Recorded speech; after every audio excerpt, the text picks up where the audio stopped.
So, are you still chasing those big revenue numbers thinking they tell you everything about your roofing business? Hey, everybody looks at the top line, right? But here's the thing, revenue is just vanity. The reality is, if you're not tracking profit and cash flow, you might as well be flying blind. Most companies only measure what happened last month, but what actually matters is predicting what's coming next and having a model that puts cash in your bank, not just numbers on a spreadsheet. Let me break down exactly how to build a data model that shifts you from just hoping for good months to actually engineering predictable, profitable growth. We'll cover what to track, how to define each stage, lead to review, and why it's the difference between surviving and actually dominating your market. Let's jump right into the data that really drives your roofing business. What we're looking for when we're defining a data model is we have to set the volume metrics and goals of the business and the conversion rates and targets and the time service level objectives. So to kind of put this into make this make sense, revenue is vanity, profit is reality, and cash flow is sanity. Have you ever heard that before? Sometimes they mix up the sanity and reality on the last two. Let's look at that through the lens of a data model. Volume is total volume of revenue. It's a goal, it's vanity. But the conversion of that revenue to profit is reality. It's how much money are you really making. But all that really matters is when do we get that cash in our bank account? The time that it takes, the objectives that we have in terms of our goal to get that money into our bank account. That is reality. So we have to answer all three of these things with our data. So we have to create this in our data. So we have to use tools to define customer lifecycle stages. We have to set an expectation for what the incoming lead quality is, and we have to try and figure out how do we forecast revenue.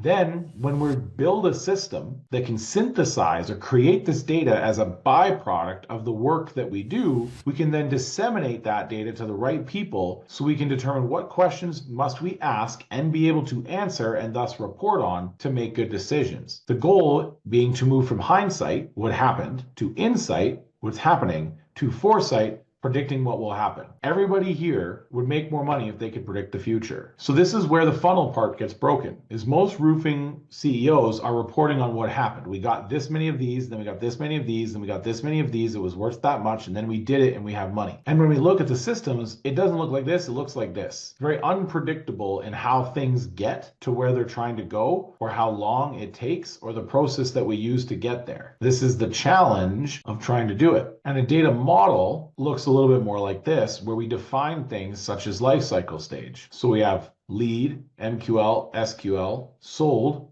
build, we get a review, we get a testimonial, we get a referral, and maybe we get repeat. So to illustrate this, I kind of want to say, well, what is a lead? Is a lead someone who clicks on an ad? Is it a phone number? Is it a door that you knock on? Is it an email address? Is it a Facebook comment that tags a friend in one of your posts? Is it someone who says they need a roof? A lead is someone that you can contact. But would you pay $150 for someone that you can contact? Like, would you pay the lead cost of that? And so what we've learned today is that not all leads are created equal. A lead is not a lead is not a lead. Lead quality matters, and we should put as much control into it as possible when we're trying to qualify leads and what defines a marketing qualified lead. Then what comes after? This is where we begin to determine the next life cycle stage, which is we have to send them some kind of proposal. So you have to ask them to do business with you. And so that's what this starts to look like, is what is the volume, what is the percentage, and then the time. But then there's the other side of the transaction that we in roofing tend to forget about, which is that how many of those sold jobs do we build versus how many cancel? How many of them leave us a review? Not every build leaves you a review. We should know how often it happens, and we should know our percentage of penetration on Google reviews. A good standard is about 15%. The best I think I've seen is around 40%. So 40% of their builds results in a Google review. And then what if we could get some percentage of our reviews to also record us a video testimonial? And then the gold standard of a happy customer is a referral and repeat business, because they all feed back. A review could generate more leads. A testimonial could generate more leads, but a referral generates more marketing qualified leads. These aren't just people you can contact. This generates people who want your services. And when they repeat, well, they just go right to wanting a proposal. So we need to measure the volume, the V number, the conversion rate, CR,